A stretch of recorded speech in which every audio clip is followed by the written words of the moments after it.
Tu fais à bouffer, Gull? Moi je suis trop occupé là, j'ai un montage à finir et ce foutu PC arrête pas de bugger. Gull, tu m'écoutes? J'entends bien, j'entends bien.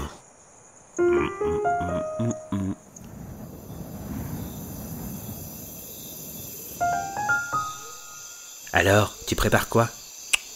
1 minute. Tout vient à point qui sait attendre.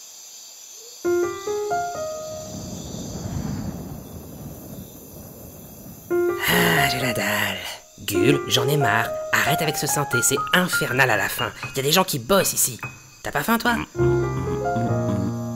Ah, tu me saoules. Je pars nous chercher un truc à bouffer. Grandes frites, nuggets et de l'eau. Avec une petite sauce chinoise, s'il te plaît. Mais je te souhaite bien du courage pour trouver un McDonald's dans le coin. Mais comment t'as su que... Ah, technicien, laisse-moi t'expliquer.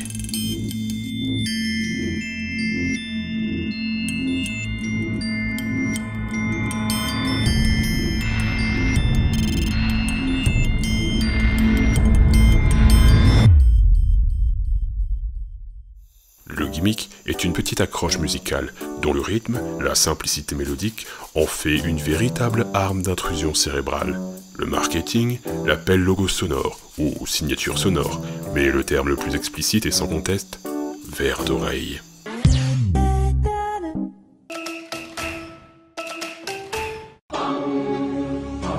Sponsors of tomorrow. Zéro tracas, zéro blabla, MMA. La petite musique, ou le slogan glané par l'inconscient lors d'une séquence publicitaire, est adoré par notre cerveau. Celui-ci la répétera inlassablement, consciemment ou inconsciemment. Pour la marque, le bénéfice est total. Le produit sera rappelé à la mémoire dès l'entente de quelques notes. Carglass répare, Carglass remplace. Le logo sonore, ou plus généralement le design sonore, est un véritable métier. Le design sonore est l'art d'habiller des images ou des supports par de la musique et des sons sur mesure. Il est l'équivalent du logo graphique et appuie la communication d'une société, d'une marque, d'un produit ou d'un événement. Pour mieux comprendre, comparons le design sonore à une sirène. Dans la mythologie, elle attirait les marins par son chant. Eh bien, le design sonore, c'est la même chose.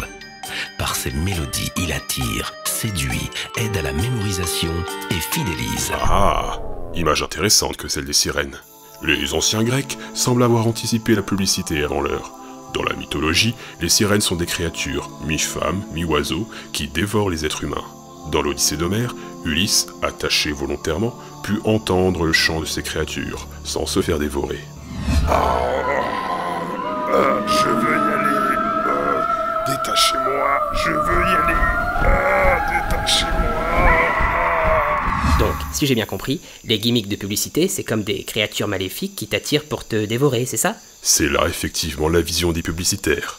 Je veux y aller. Je veux un Big Mac. Je veux un Big Mac. Détachez-moi. Je veux un Big Mac. L'effet du logo sonore n'est pas forcément conscient. Il donne néanmoins une conduite à l'individu, oriente ses choix. Dis-moi, technicien, quelles images as-tu quand je joue ceci? Poisson pané, hachis parmentier et viande de cheval. Naturellement, il y a Findus. On a là une amorce qu'on peut comprendre aisément en prenant une métaphore très utilisée par les psychologues, celle de la pile de papier.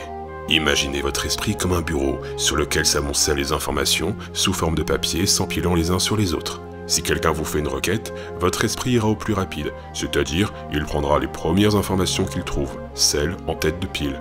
Ici, chez notre technicien, c'est le hamburger et le poisson pané.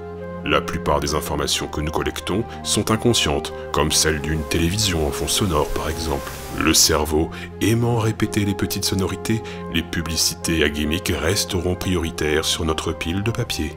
Le logo sonore sert à l'association marque-musique. À force de répétition, le gimmick, mélodie ou slogan devient indissociable de la marque. Comment ça va? Je vais bien. Vous avez bonne mine. Juvamine. Si je vais bien, c'est Juvamine. Comment ça va? Je vais bien. Vous avez bonne mine. Juvamine. Si j'y vais bien, c'est Juvamine. Comment ça va? Je vais bien. Vous avez bonne mine. Juvamine. On peut aussi faire appel à un transfert symbolique. Une musique aimée, qui est déjà associée à de bons souvenirs, sera transférée au produit. Pour l'inconscient, le calcul est simple. J'ai aimé et j'aime cette musique, j'ai de bonnes émotions associées à cette musique, donc j'aime ce produit, parce que, par rebond, j'ai associé mes émotions à lui, via la musique. Pas étonnant que les publicitaires recyclent d'anciens tubes que nous connaissons déjà par cœur. Efficace et pas cher. C'est la marque que je préfère. C'est la marque. Sex bomb, you're a sex bomb. You can give it to me when I need to be turned on. Steak haché, brochette, saucisse, carpaccio.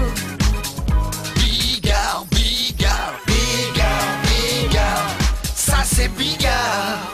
Parfois, c'est le publicitaire lui-même qui crée le tube avant d'en associer la marque. C'est le cas de Batelco, dans le royaume du Bahreïn. Les publicitaires ont créé un logo sonore de leur marque. Avant de le diffuser comme tel, ils ont demandé à des DJ de remixer la mélodie sous toutes les formes possibles.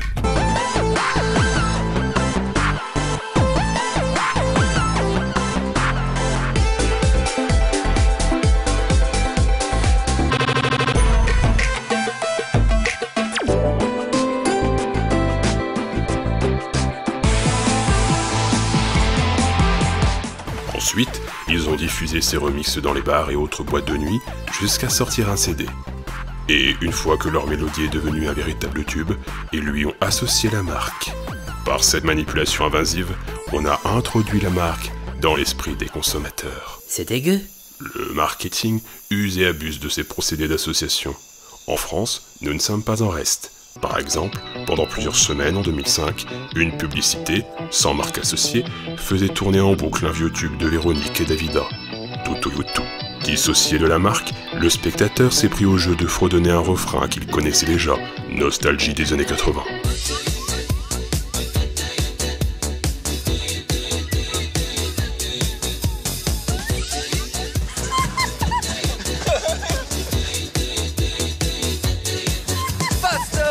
Impeccable.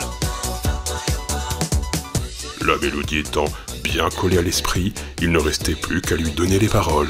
118, 218. 3, 4. 118, 218, 118, 218. Demande à n'importe qui de te donner un numéro pour les renseignements, tu remarqueras que les réponses seront très limitées et que la plupart du temps, c'est le 118-218 qui reviendra. Cela n'a rien à voir avec la qualité du service proposé, mais par l'association de la musique et de la marque. D'un point de vue mémotechnique, c'est redoutable. Ulysse, nous sommes perdus. Il nous faut un itinéraire. Je vais appeler les renseignements. C'est quoi le numéro déjà? Ah oui, c'est vrai. Les possédés, c'est encore un coup des sirènes. Même les politiques s'y sont mis, essayant d'associer leur parti à une mélodie. Mais c'est souvent raté. La France a besoin d'un homme de courage, de résolution. Votons Jacques Chirac, en avant toute la nation. Ah non, Gueule, hein, pas la musique de Chirac. La dernière fois que je l'ai écoutée en entier, elle m'est restée collée dans la tête plus d'une semaine. C'était insupportable. Pas d'inquiétude, j'ai un remède contre ça. Tu peux facilement combattre les vers d'oreille en faisant des anagrammes de 5 lettres. C'est suffisamment complexe pour empêcher le vers de continuer sa creusée dans ton cerveau. Le principe est de trouver une occupation qui demande concentration et réflexion pour casser le travail de répétition du logo sonore. Plaisir, spirale, Paris... Les anagrammes ont fonctionné. Ça y est, je suis guéri. Et pour fêter ça, je propose qu'on se fasse un McDo.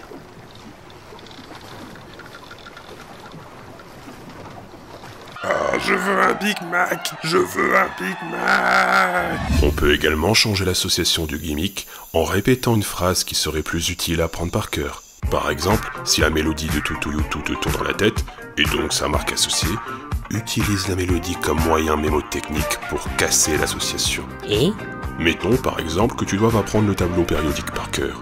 Les musiques de publicité ou les vers d'oreille peuvent te faciliter la tâche.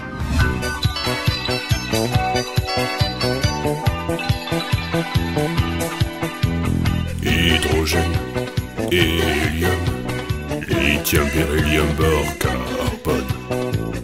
Ainsi, après avoir modifié les associations, la simple écoute de la mélodie suffit à réviser, sans effort. sympa, mais j'ai rien à réviser là. Tu aurais pas une autre idée? Bien sûr, on peut utiliser le logo sonore ou toute musique type vers d'oreille comme une véritable arme. Imagine une réunion des plus déplaisantes où réprimandes et annonces des plus pénibles sont à l'honneur.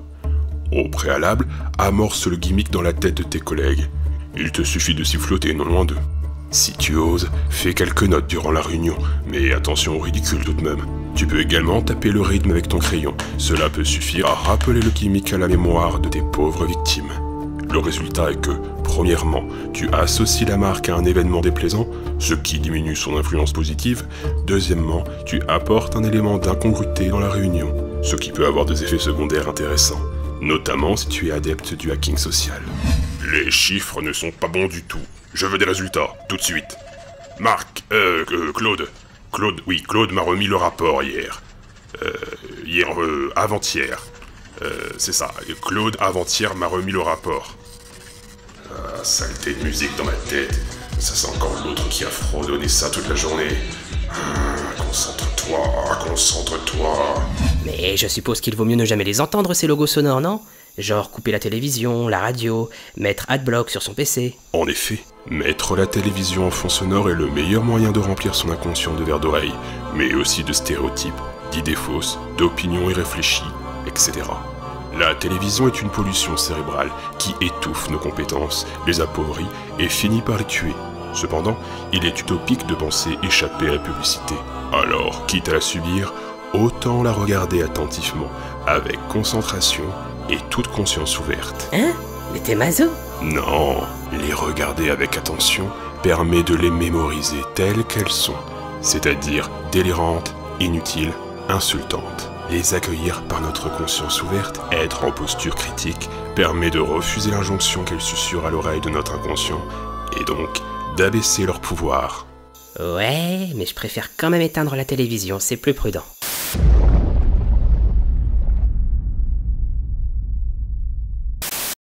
DJ, prise de tête. Vous voulez déconcentrer vos amis? Leur faire consommer n'importe quoi? Ou vous éclater la tête contre un mur? DJ Prise de Tête présente sa compile de l'été. Les meilleurs gimmicks remixés par David Guetta.